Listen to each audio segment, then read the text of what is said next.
country of Ethiopia. And so that's where I stand. That's where I'll stand for the rest of my life. And I just want to say thank you, Isaias, for telling me, informing me, because unfortunately in this country, when it comes to Africa, we don't hear very much on the news. We need to hear more. We need to know more. We need to be better educated. And so this is the purpose why we're here, so we can spread the word for people who might want to know what's going on and just give more support. Okay, that's all I have to say, and thank you.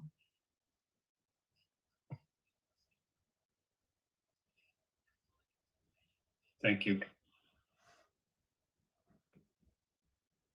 Thank you very much, Casey, and thank you all for being here. Now I think I will invite a young lady who was in Tigray when the atrocity happens.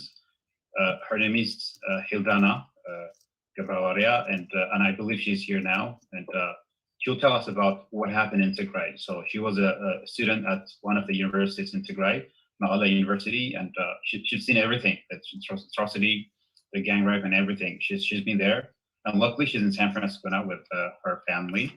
So if Hildana is ready now, I'll be inviting her to talk a little bit about what she saw and everything.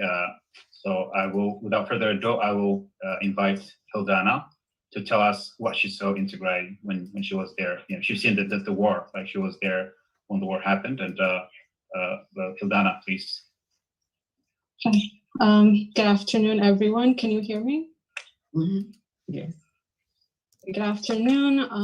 My name is Hildana Gavradagrawi. I want to start off by thanking Isaias for inviting me to share my personal experience. I came to this country 6 months ago in June, but I was a medical student at Mekelle University in Tigray for about 4 years prior to that, up until mid-May 2021. And I consider myself very lucky because I wasn't there during the early onset of the war, and I didn't have to suffer through the chaos of an imminent war. But what I was met with when I went there in February of 2021, which was about 3 months after the war begun, was just as bad. On the first day of being back, what I noticed was that there was no water and no electricity in the city, and our phone services were very irregular and they would be cut off every so often. I met my brothers and my little cousins who lived in Tigray, and they were missing a second academic year because they had missed the first one during the pandemic, and they had to miss a second one because of the war, while the kids in the rest of Ethiopia were going back to school. And on my first week of going back, I remember going to school for registration, even though classes had not started. And I saw that a third of my classmates were missing. And we were a very close-knit class. There weren't that many people, and everyone knew everyone. So I asked around, and I was told that a few of my classmates who were originally from Humera had fled to Sudan during the early onset of the war. A few others had joined the Tigray Defense Force for various reasons, and no one really knew the whereabouts of the rest. So at this point, my friends and I were very scared, and I think it was the first time that the gravity of the situation really kicked in. I personally even contemplated about dropping out and going back to Addis because things were not looking good, and it didn't seem like class would be starting anyway. And in addition to that, we didn't really have much of the basic facilities, and we even had to walk about 1 kilometer to the nearest water line to fetch water, and also walk like a few distance even to charge our phones and our laptop computers. And that became the new normal. We would regularly make plans to go fetch water and charge our phones to the nearest working outlet. A few weeks went by, and it was around March that our class schedules were thoroughly established, and because we were rising clinical students, we were assigned a few patients, and we had to do a little bit of history taking and physical examinations. And I remember the first two patients that were assigned to me were named Hagos and Terhas. Hagos was a diabetic man who was waiting to have his leg amputated because he fled a war zone barefoot and he couldn't get to a proper medical center in time. And Terhas was a pregnant lady. I believe she was in her third trimester and she was coughing up blood, and she came in with her 8-year-old kid. But the hospital did not have enough supplies, and the situation with the electricity made things worse. And Terhas passed away, and we had to send her kid to a nearby camp where the internally displaced people were being helped. So a lot more tragedies were also happening at our teaching hospital. We met a lot of children who had to be amputated due to bombings, and we also had a lot of women raped. And pretty much everyone we spoke to told us a story about the tens and the 20, 30 people that they had left behind when they were escaping. Even though the doctors and the students ourselves did our very best, things were very hard because the hospital had only a few hours where it could get electricity, and there was no supplies for medical equipment. And April came around, and around this time, a few of the nurses were quitting their jobs because they were experiencing a lot of sexual harassment from the military troops that were assigned to the hospital to guard and keep it safe. So lots of rape reports were striking up, and even a girl I knew from my senior class was raped in broad daylight. And it was around this time that we were really scared. A few of my friends dropped out and went back to Addis. And it was also the time where gunshots and heavy bombings were being heard in the dead of the night. And I remember this one particular night, we woke up to a full blast explosion, and everybody just ran outside without thinking about where we were even running towards. And I had a class mentor who was a year above me come to calm us down and tell us the basics of what to do in these situations, because he had been there during the early onsets of the war.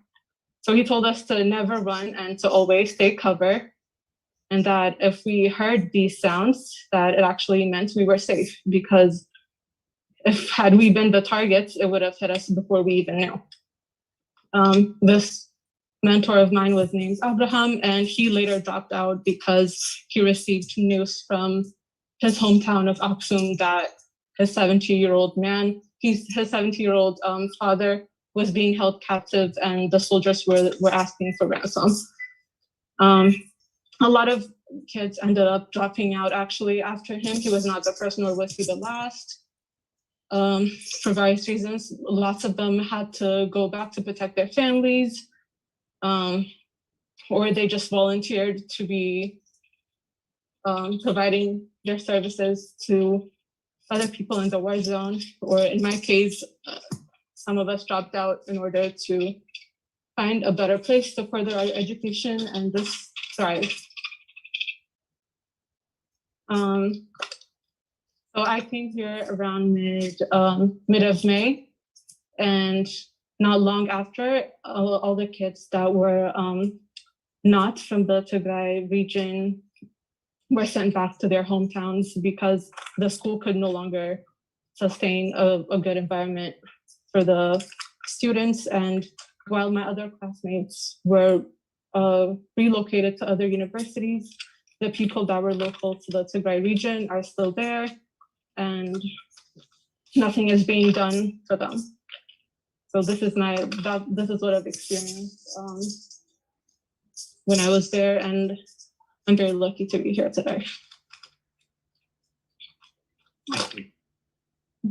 Thank you very much, Dana, and a very inspiring story. And again, we're very fortunate to be here today. And you would have been killed like other, thousands of Tigrayans. And thank you very much for your time and telling us about what happened in Tigray and your testimony. It's really very inspiring. Thank you very much again, Dana. So what you heard is very shocking, and you wouldn't imagine like your country invading you and causing all these atrocities. It's just hard to believe. Imagine the federal government of the United States, Washington, waging war against California and inviting Canada to commit atrocities against California. So that's what happened in Tigray. Tigray is one of the states in Ethiopia. The federal government waged war against one of its states.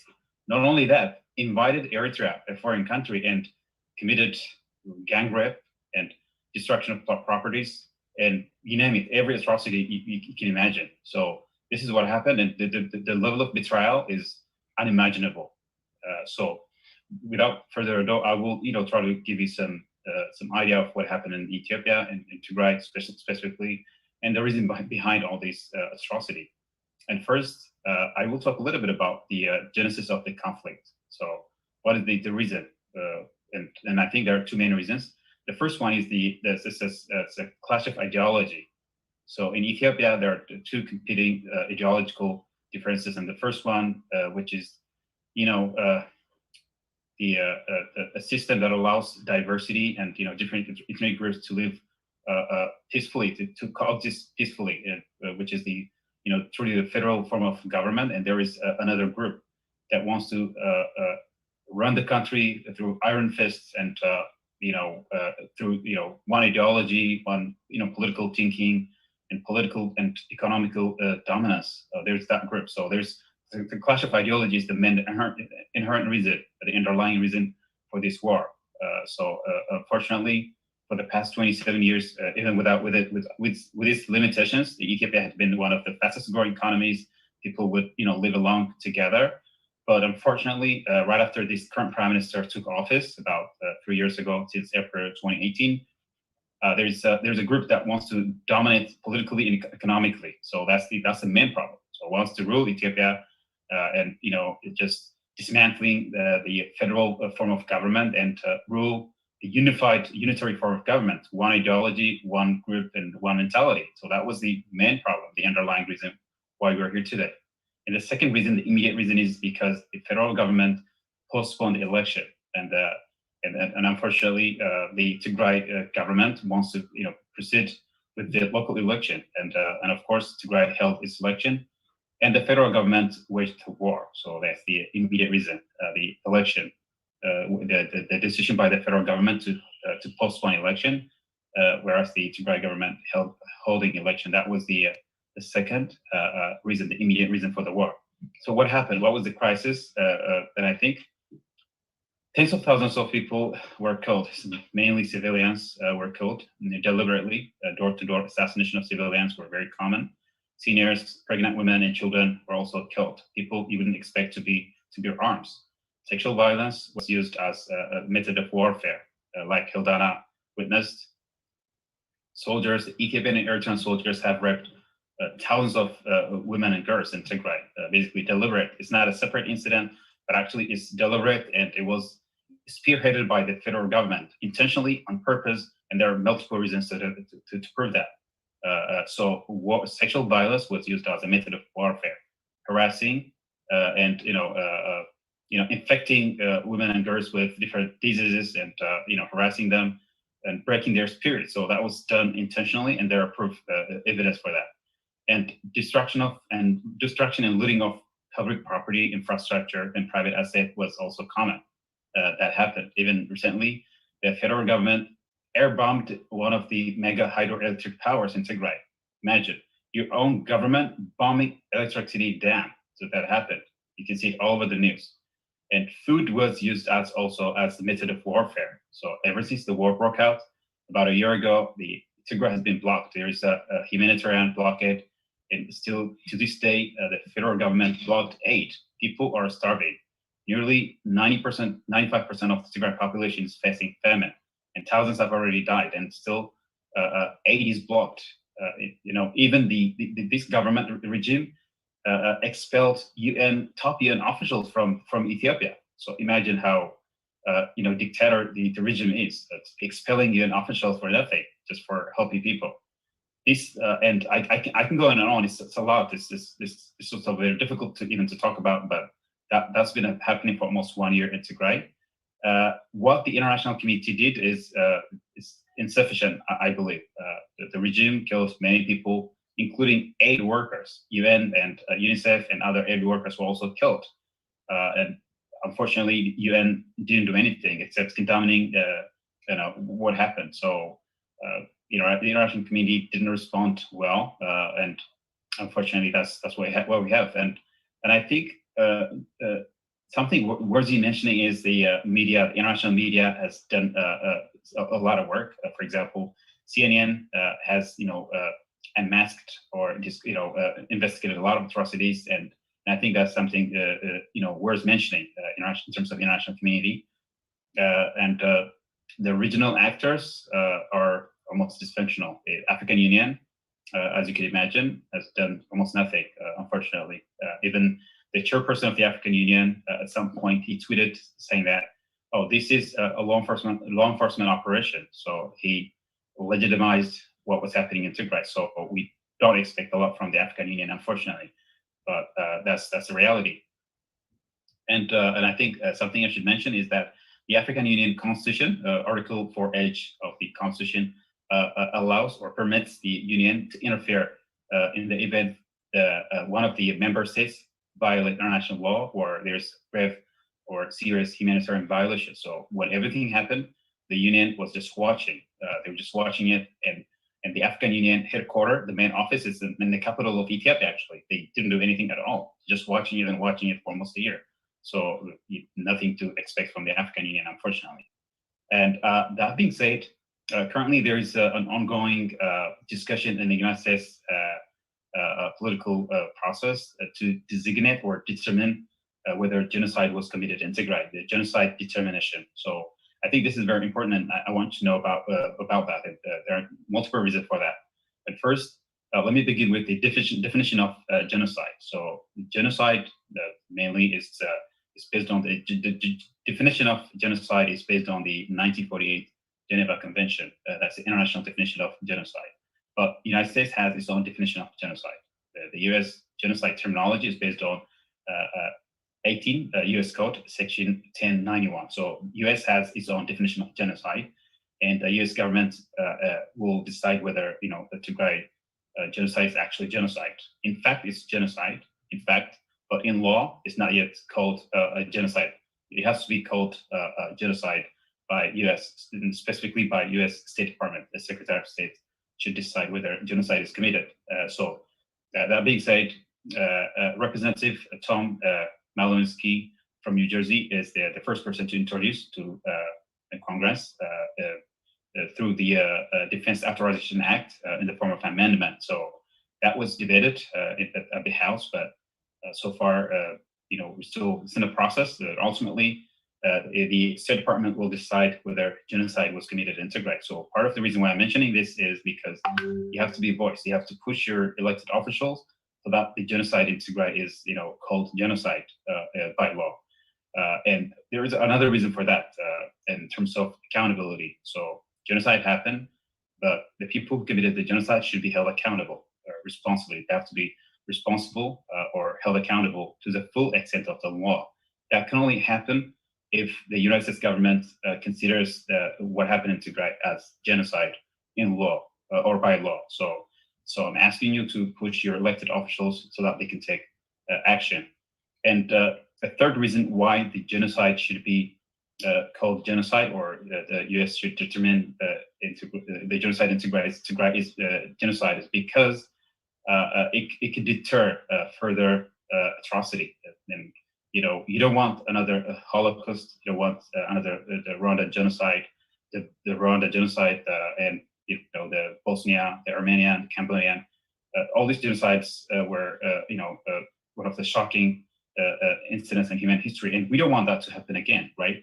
So I think what's happening in Tigray is purely genocide. It fulfills all the requirements of a genocide, and I think we have to all we should all join arms and fight, to bring justice and also to have the U.S. government recognize the genocide. And that being said, the Armenian genocide in history happened more than 106 years ago, well, more than a century ago. But in America, no president except Reagan, I think in 1982, he's the only president to call it the Armenian genocide. Nobody ever, no president ever called it genocide. So after almost a century, it's only Biden who recognized the Armenian genocide as genocide. Just April 2021, it took 106 years to recognize the genocide in Armenia. It wasn't recognized. So imagine. So, and I think at this point, we have to be very proactive, and I think we have to learn from history. So what happened to Armenians, the Jews, shouldn't happen to anyone. It happened in Rwanda, right? Bill Clinton, whenever asked, he says, "I regret what happened in Rwanda. I would have done a lot." So we don't want the current president to regret after millions of people have already died. So I think this is the right time to take action. So that being said, it's just very awkward. I mean, the person who's committing all these crimes or these atrocities were committed by a person who won the Nobel Peace Prize in 2019, the Prime Minister Abiy, Nobel laureate turned warlord. So he won the Nobel Peace Prize just 3 years ago. Now, unfortunately, he's committing all these crimes, these shocking crimes. So it's very awkward to talk about, actually. So that being said, my last conclusion is that what we should do is first, we should demand through our elected officials unfettered or unimpeded humanitarian access to the population in need in Tigray. And the countries supplying drones. So most of these atrocities were committed through drones, aerial bombardment, and also drones were used significantly. And I think these drones were supplied by Turkey, United Arab Emirates, and Iran. The three countries are helping the regime in Ethiopia to commit atrocities. And I think this should be condemned. And I think the US government should take action regarding this. The third, truly independent investigation of the atrocities is very important. UN mandated. Of course, in Ethiopia, the Ethiopian government claims that they did an investigation in collaboration with the United Nations Human Rights Commission. However, that was very flawed. Given the time limits, I can go detail, but it was the fake investigation. So almost all Tigrayans don't accept the so-called investigation. It's not independent because the investigation was done in collaboration with the Ethiopian Human Rights Council, and the council was established and funded and controlled by the Prime Minister himself, the very person who committed the crime, right? So it's just against natural justice. You can't be a judge in your own case. He's the suspect. So basically, the person appointed by him is in charge of the investigation, and I think we don't accept that. And I think we demand a truly independent investigation of the atrocities. And I think America shouldn't allow countries, organizations, and companies, and also individuals involved in the atrocities. So I think America should take action against these people, governments, and organizations. And for that, there was an executive order passed about 2 months ago, specifically addressing all that. But practically, it's not implemented yet. I mean, it's not practical, but there is an executive order by President Biden. And I think part of the reason why I'm asking you to put pressure or exert maximum pressure is that this has to be practical. So there's a law, there's policy, a lot happened, but practically there isn't a lot done so far. And I think that being said, I'm asking you to contact your elected officials, Senate, Congress, or any other public office, so that the Tigray atrocity is brought to justice, and the people starving need to get food before millions of people die. And that being said, and thank you very much for all of you for being here today. And without further ado, I will invite my colleague Juan to talk about what his reflection of the atrocities in Tigray. Thank you. Okay, thank you. My name is Juan Lopez. Well, I want to thank you, Cassie, for I think very appropriate and excellent opening. and especially the moving account by Johanna. And I want to pay dear brother Isaias a special thanks for what I consider a heroic work on behalf of the people of Tigray, Ethiopia. And for your work, and I think both Cassie and I are very much acquainted with your work here at home on behalf of the common folk. We really a deep-hearted thanks for that. My dear fellow panelists and sisters and brothers in the audience, we panelists come from a wide variety of people's movements. In my case, my conscience at a young age compelled me to action leading up to the Selma to Montgomery March led by Dr. Martin Luther King in 1965, in which at the age of 19 I participated and which led to the Voting Rights Act. That movement, along with others, put a big nail on the coffin of Jim Crow.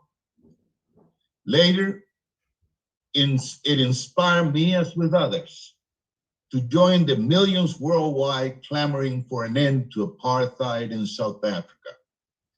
From there, my conscience drove me to become active in other civil rights battles, in labor and community struggles, and against successive imperialist wars.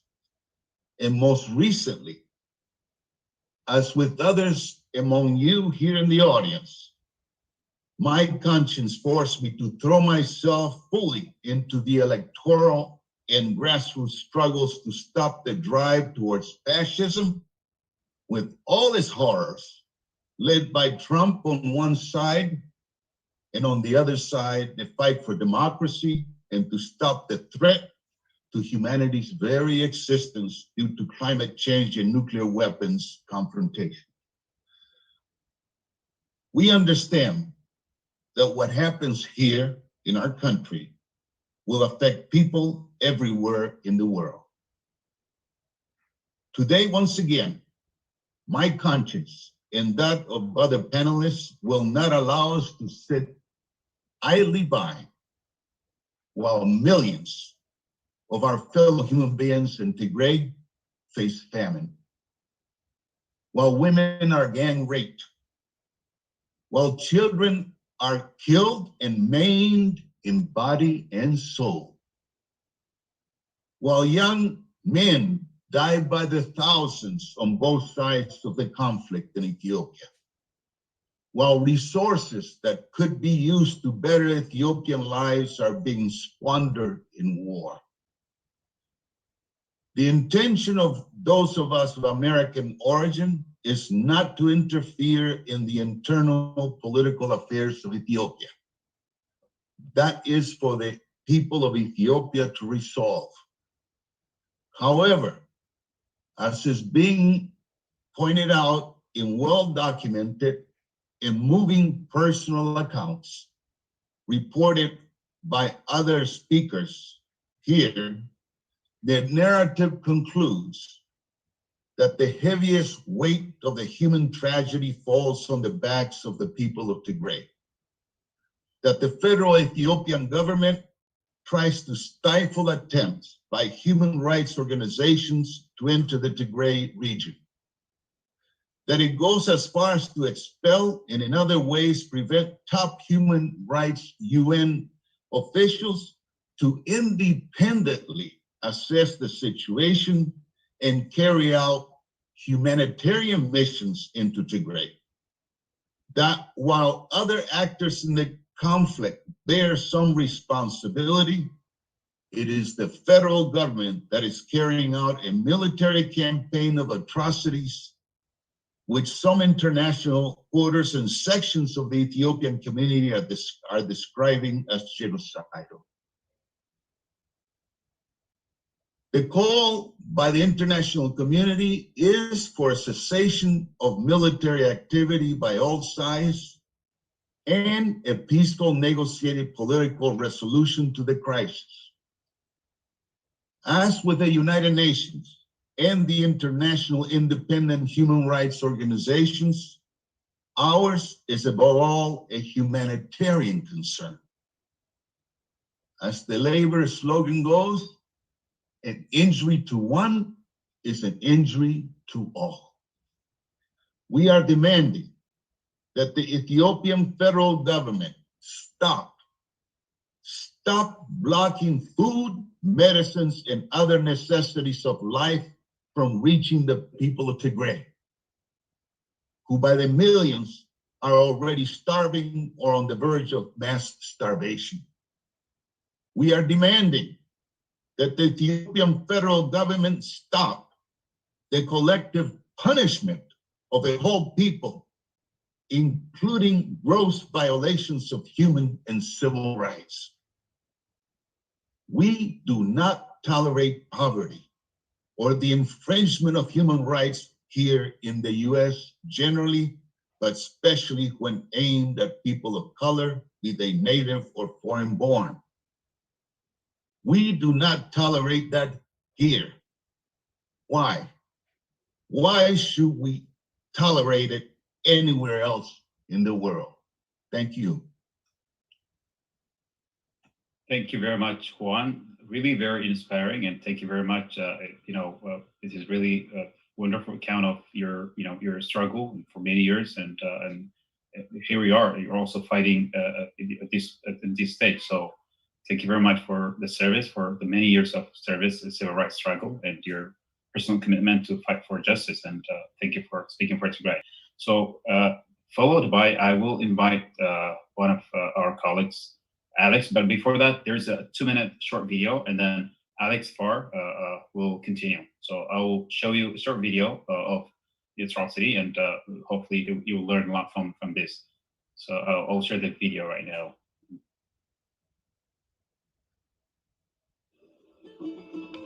What if we could help end a genocide? The Nobel Peace Prize for 2019 has been awarded to Ethiopian Prime Minister Abiy Ahmed Ali. Ethiopian Prime Minister Abiy Ahmed, winner of the 2019 Nobel Peace Prize, had launched military operations in Tigray in November last year. On November 4th, 2020, Abiy Ahmed cut off Tigray from the world by shutting down phone, internet, electricity, banks, and basic services. This genocidal war on Tigray is happening in the dark.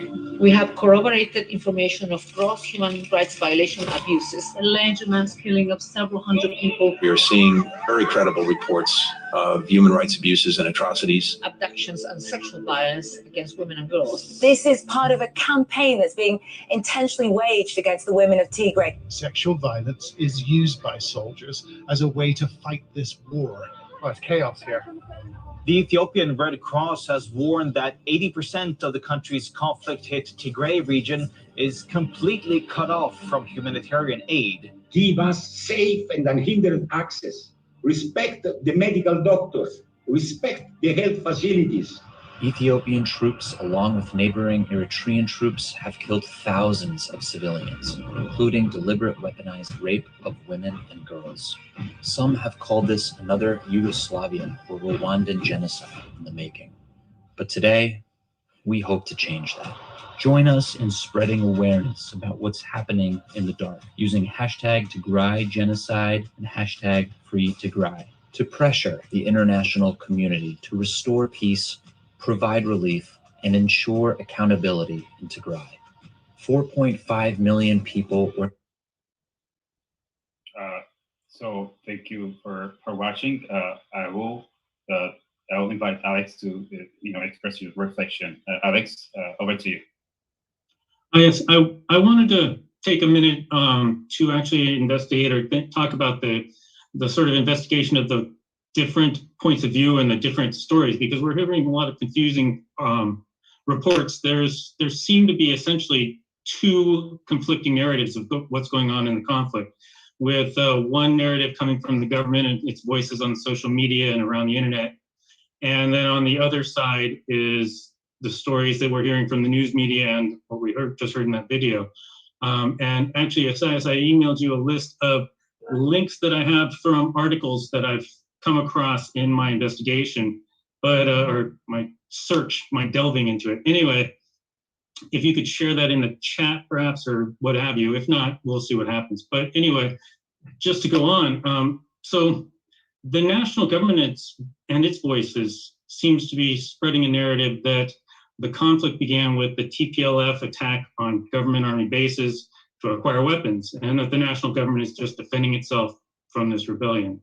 On the other side, of course, news media is often calling it a crisis or even a genocide. So where are these voices coming from? I found that the national government narrative is also being amplified on social media and on YouTube channels like the Horn of Africa TV, which is repeating the stories that the TPLF has started the conflict. BT News has stories about not only is it the national government just defending itself from the TPLF aggression, but also against corrupt US efforts to undermine the Ethiopian national government. Now, the problem I found is that when I was looking through this, I found that Facebook was actually forced to remove an entire network of Facebook and Instagram accounts in June of 2021. There were 65 Facebook accounts, 52 pages, 27 groups, 32 Instagram accounts, which had to be removed for coordinated inauthentic behavior. And a quick quote from one of the articles I found, actually this is from Facebook itself, I believe. Facebook said on Wednesday it had removed a network of fake accounts in Ethiopia targeting domestic users ahead of next week's elections, which it linked to individuals associated with the country's Information Network Security Agency. Facebook said the network posted mainly in Amharic about news and current events, including about Prime Minister Abiy Ahmed and his Prosperity Party. Said the network posted critical commentary about opposition politicians and groups, including the Oromo Liberation Front, Ethiopian Democratic Party, and the Tigray People's Liberation Front, among others. Facebook said the network of accounts, groups, and pages on Facebook and Instagram had violated its rules against coordinated, inauthentic behavior and had accelerated its posting in 2020 and into 2021, said the network had recently commented on US sanctions in Ethiopia. And as the YouTube channels I mentioned are also amplifying the same message, it sounds like the coordination is extending beyond Facebook and is still ongoing. And while that's the government's narrative, an alternative narrative is also appearing in other news sources, that instead of it being because of the attacks on the army bases, that it was actually in response of the conflict was in response to the TPLF holding elections despite the government efforts to postpone them. And I have a couple articles about that, and one of them, to quote, Tigray's leaders saw Mr. Abiy's reforms as an attempt to centralize power and destroy Ethiopia's federal system. The feud came to a head in September when Tigray defied the central government to hold its own regional elections. The central government, which had postponed national elections because of coronavirus, said it was illegal. The rift grew when the central government suspended funding for Tigray and cut ties with it in October. At that time, Tigray's administration said this amounted to a declaration of war. So despite the government's efforts to create this narrative about it being an attack by the TPLF that started the conflict on social media, and also blacking out communications from Tigray, nevertheless, news outlets are reporting a different narrative than the one that the government's trying to put into place. And there is confusion. There are a number of people that are still, to this day, siding with and taking the side of the government and its narrative. Likewise, there have been a number of news stories indicating that atrocities have been committed on all sides, a whole lot of them.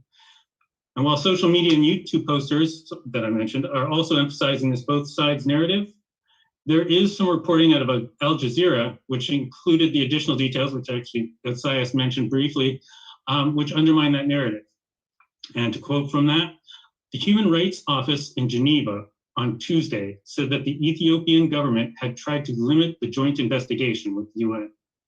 UN officials told the Associated Press news agency the collaboration with the government created EHRC was a precondition for the team to gain access to the war-torn region. Yet UN officials were unable to visit some of the deadliest sites of the war, including the city of Aksum, because of security and other obstacles. The investigation mentioned a number of obstacles, including the Ethiopian government's failure to release satellite phones procured for the investigation. Independent journalist Samuel Getachew told Al Jazeera the investigation confirmed the accounts the reporters on the ground had been hearing from the very start of the conflict in November of 2020. Thus, the reporting not only confirms the accounts of reporters on the ground, which has been the source of the calling it a crisis or a genocide, what's happening, but it also goes on to detail that UN investigators were required to collaborate with the Abiy government's created Ethiopian Human Rights Commission, meaning that the representatives of Abiy's government were taking part in the creation and release of the UN reports, which are the same reports that the Abiy government and the coordinated inauthentic behavior social media networks, which amplify them, are then citing as evidence of the both sides narrative about atrocities.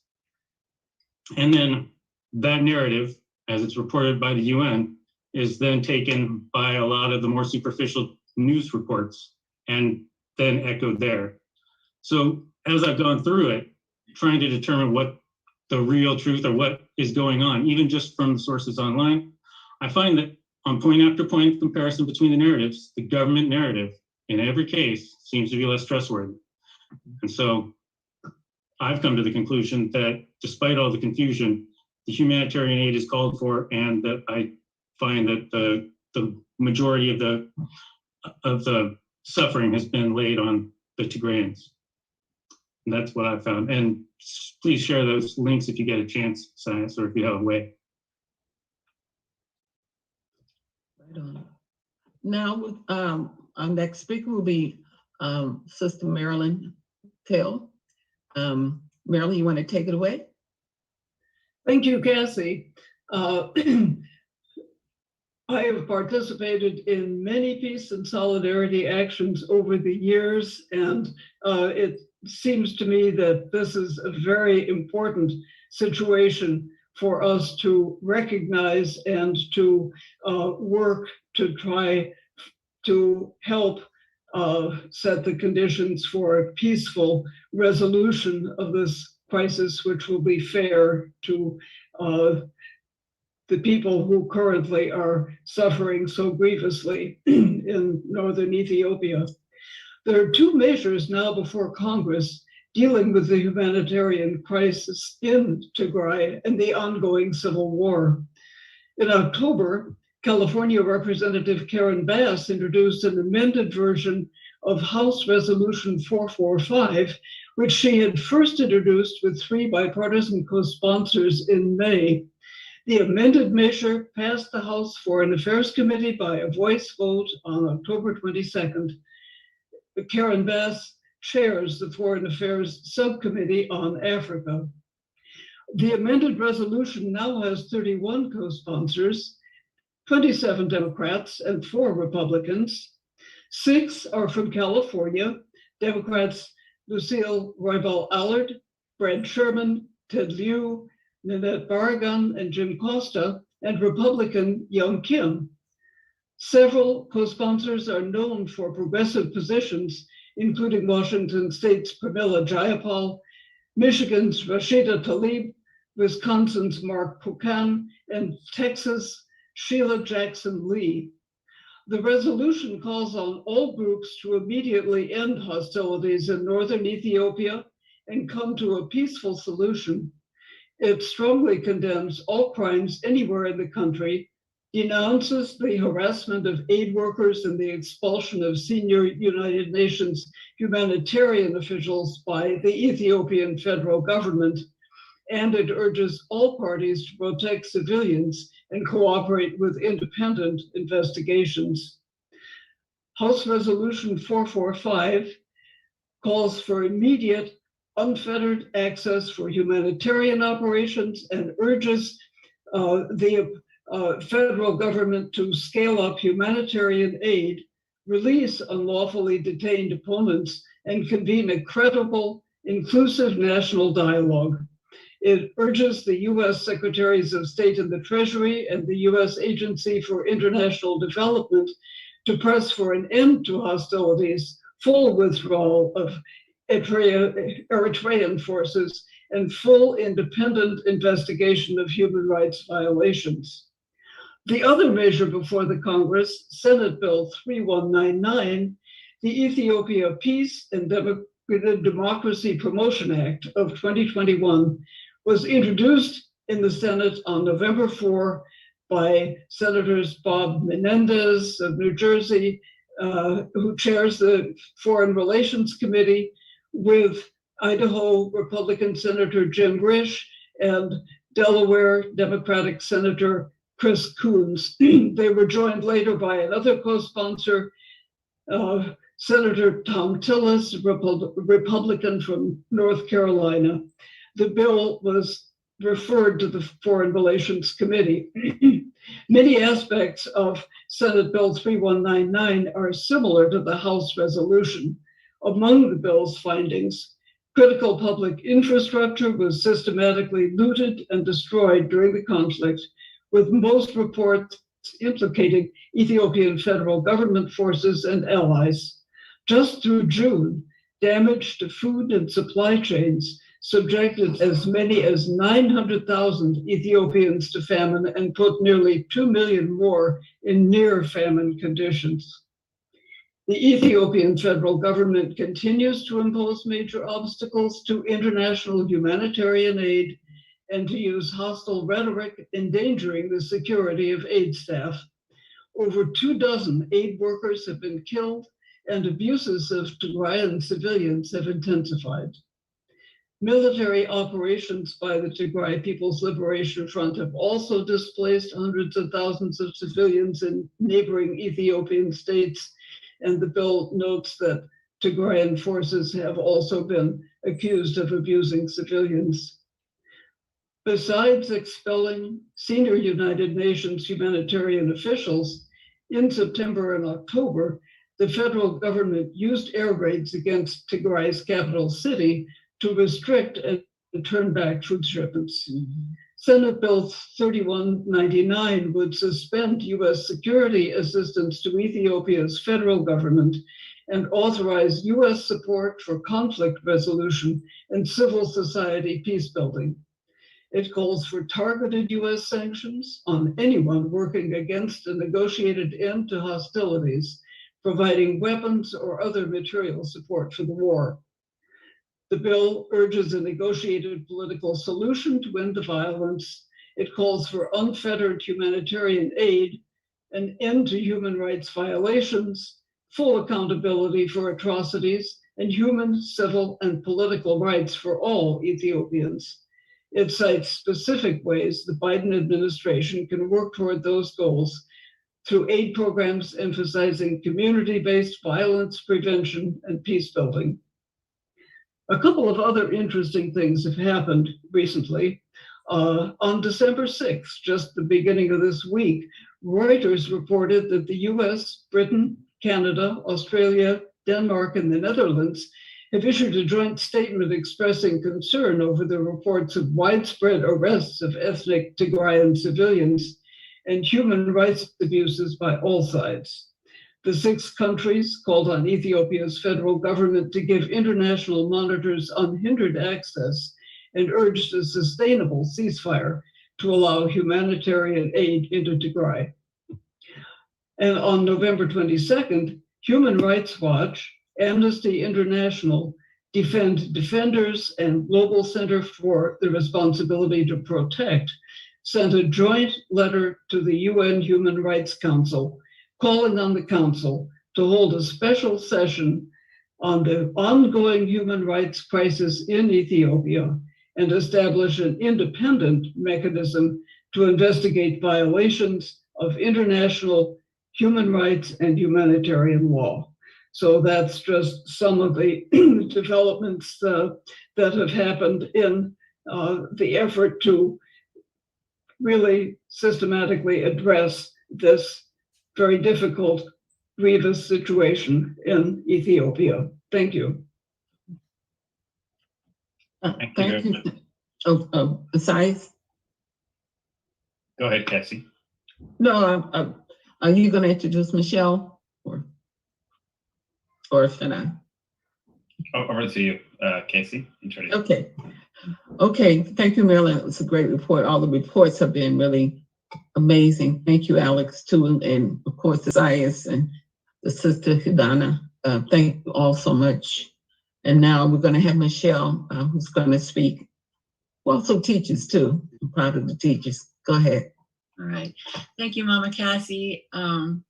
As Mama C said, I'm a teacher, and I've seen students over the years come from other countries where there's been violence and famine, and I've seen the effects on students, in my classroom. And also, I've worked in civil rights and union organizing movements, and I have that background. And also, I'm an Irish American, and a lot of my ancestors came over here from a famine that still has effects today. Whatever the political movement, starvation has generational trauma effects on families for, decades and sometimes even over 150 years. So this is really important to me. And I hopefully, after all these moving and perceptive presentations, you're wondering, how to get involved in, helping the movement for humanitarian aid to Tigray. As outlined in Marilyn's presentation, there are two main pieces of legislation, one in the House of Representatives and one is in the Senate. Neither have been taken up to be voted on yet. And it's really valuable to take time to call, write, or email your representative in Congress and ask them to vote yes. First, the House Resolution 445, which is a piece authored by Representative Karen Bass. You should only contact your own representative in Congress. If you don't know who your congressperson is, you can go to the house.gov website, find your representative, you'll find it online. You can enter your zip code, and then you can use the resulting information there to contact your rep. Tell them to vote yes and support Resolution 445, the House resolution. By the same token, we have a Senate Bill 3199, the Ethiopia Peace and Democracy Promotion Act of 2021, that also needs votes. For this one, you're going to want to contact your senators. If you don't know your senators or how to contact them, you go to senate.gov, which has a list of all 100 of them. You can navigate them by entering the state that you live in the search bar, and the results will list your two senators with links to their websites with their contact information. The best way to elevate legislation like this is to make your representatives aware that you're their constituent, you're paying attention to the issue, and you wish to see motion on it. It really makes a difference. Other ways to support efforts to bring peace and help with the humanitarian aid to the region is to write letters to the editor with points you've learned today in the town hall, and even talk to your friends and neighbors about Tigray. So thank you so much for your time, and I hope you'll take up those issues with your legislators. Thank you, Asias and Mama Cassie. Thank you very much. Thank you, everyone. Thank you, panelists. Michelle, that was a very excellent summary, and thank you very much for everything. Panelists, Casey, Hildana, Juan, Alex, Marilyn, and Michelle, and thank you very much for the wonderful presentation. Thank you for your commitment, concerns, and solidarity in this dark time. And I'm impressed by your level of understanding of the situation in Tigray. Almost all of you have very profound understanding of what happened in Tigray, and I'm really impressed by that. And again, I would like to thank all of you on behalf of the people of Tigray, the people who are suffering, and also other Ethiopians, unfortunately, who are affected by the war. So thank you all for your resourcefulness and participants, and thank you very much for your commitment, time, and your interest to learn about what happened in Tigray. And I ask all of you to pick up your phone and reach out to elected officials, including federal legislators, like Michelle said. Ask them to take serious measure about the atrocities in Tigray. So that being said, it's been almost an hour, and I would like to thank all of you, and you have a wonderful day or night, wherever you are, and thank you very much again. All power. Thank you so much. Thank you.